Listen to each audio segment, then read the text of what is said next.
How did this basketball player guess when and how he'd die? He's not the only notable athlete who seemed to know exactly when the Grim Reaper was coming. Al Joyner married his wife, track and field star Florence Griffith Joyner, a year earlier than they'd planned after a magnitude 5.9 earthquake hit Los Angeles. According to Al, she told him, "Let's go. I don't want to die without being married." He remembers his wife being completely serious and scared. It was the first time she'd mentioned her death to him, but it wouldn't be the last. Widely known by the nickname Flojo, Joyner was known to those around her to have a bit of the gift of premonition. One morning, she woke her husband up and told him, "Al, I had this dream and you were crying, and I was telling you I was all right and everything was fine, but I couldn't reach you. But I was telling you everything was fine. I just couldn't get to you. You should know this." Joyner eventually started writing letters to her young daughter Mary Ruth, sealing them and instructing Al to have her open them when she turned 16. Somehow, Florence seemed to know she wouldn't be there. One day she told Al, "I don't want to leave Mary without a mother. If something happens to me, I want you to get married again. You will get married again because I'll be the one to send her to you." Florence Griffith Joyner died of a seizure in her sleep in 1998 at the age of 38. Wrestling fans must grapple with the knowledge that the fighters entertaining them in the ring often don't get to enjoy long and happy retirements. Instead, an inordinate number of them die long before they reach old age. This is a well-known pattern, and one that has been noted for decades. In 2003, Real Sports with Bryant Gumbel dedicated an episode to looking into all the deaths of relatively young professional wrestlers. Rowdy Roddy Piper was interviewed about why he'd recently returned to the sport at the age of 49. He implied that it was due to a financial bind by asking rhetorically, "What would you have me do at 49? When my pension plan I can't take out until I'm 65. I'm not gonna make 65. Let's just face facts, guys." A few years later, while still wrestling, Piper was diagnosed with cancer, but he planned to get back in the ring after treatment. He ended up beating the cancer, but his hunch was ultimately right, as he indeed didn't make it to 65. He died in 2015 at the age of 61. He might have known close to the time that it was coming, at least if you believe Hulk Hogan. In an interview for A&E's biography episode on Piper, Hogan revealed that his friend left him a voicemail shortly before his death, saying that he'd seen the light and was walking with Jesus, and that he would pray for Hogan. Hogan listened to the voicemail only after he'd learned that Piper had died. James Hellwig was known to millions of wrestling fans as the Ultimate Warrior. In 1993, he even legally changed his name to just Warrior. So it was an emotional moment when he was inducted into the WWE Hall of Fame in 2014, and when he appeared on Monday Night Raw 2 nights later to mark the occasion. During the event, Warrior gave a moving speech about life, death, and legacy, which became rather eerie when he died within 24 hours of delivering that speech. Did he somehow know that he was going to die? He was only 54, and by all accounts, the heart attack that killed him was sudden and unexpected. But hearing the speech now makes you wonder if something supernatural was going on. As he said, "Every man's heart one day beats its final beat. His lungs breathe their final breath. And if what that man did in his life makes the blood pulse through the body of others, and makes them bleed deeper than something larger than life, then his essence, his spirit, will be immortalized by the storytellers, by the loyalty, by the memory of those who honor him and make the running the man did live forever."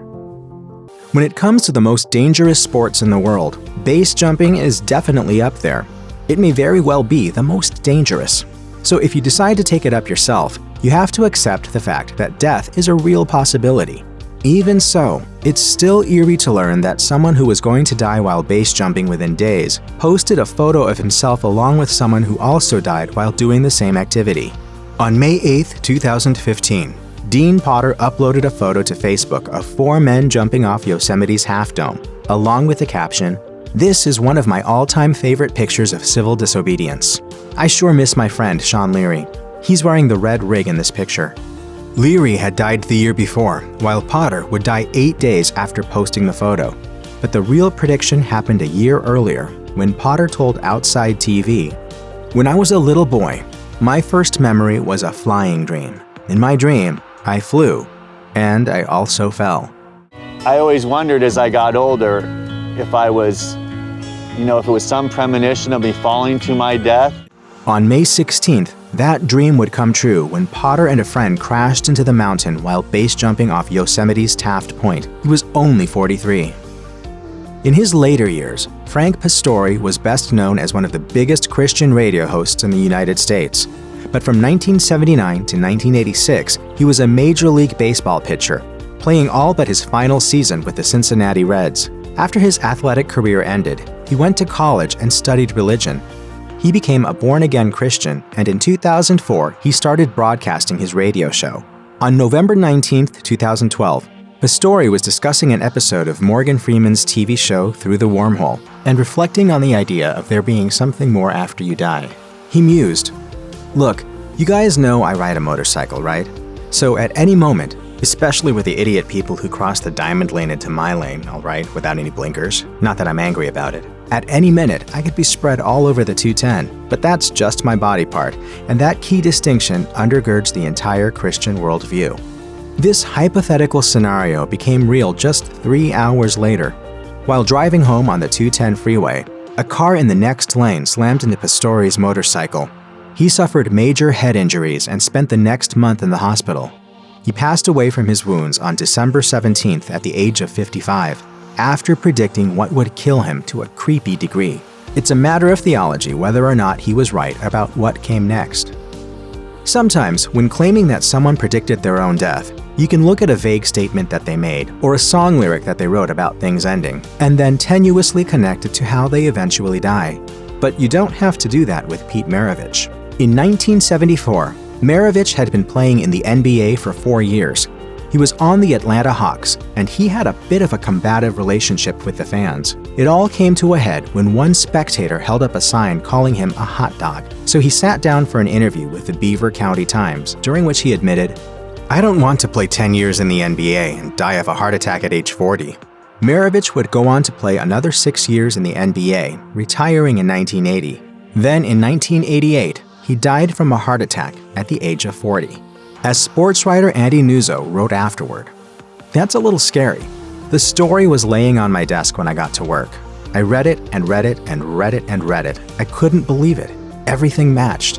The man known as the Pistol died of a heart attack.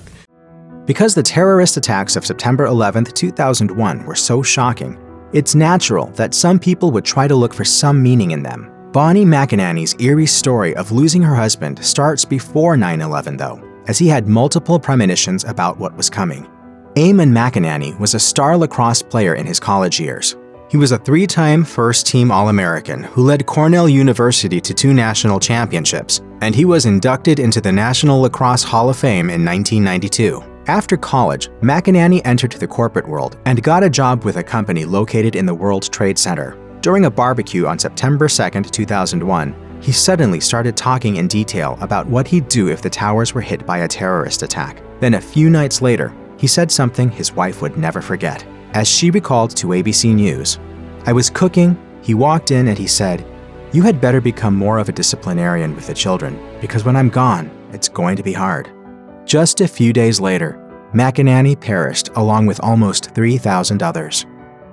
On October 5, 1923, Jack Trice, the first black football player at Iowa State and the namesake of the school's current stadium, wrote a letter to no one in particular before a game against the University of Minnesota. It began, "To whom it may concern, my thoughts just before the first real college game of my life. The honor of my race, family, and self are at stake. Everyone is expecting me to do big things. I will. My whole body and soul are to be thrown recklessly about on the field tomorrow. Be on your toes every minute if you expect to make good." Trice would end up badly injured in that game and died 2 days later. On the same day as his death, C.L. Brewer, director of the Department of Physical Education at the University of Missouri, wrote to Iowa State. He informed them that under no circumstances should Trice be allowed to play in the upcoming games because of his race and the conditions at the time. Could Trice have been targeted by the Minnesota players because he was black? It seems reasonable that he thought it was a possibility. He did address his letter, "To whom it may concern," after all, which is somewhat odd. And Stephen L. Jones, who wrote the book Football's Fallen Hero, The Jack Trice Story, has said, "I've talked to 2 people who had seen the play where Trice was injured. One person told me that nothing out of the ordinary happened, but another who saw it said it was murder."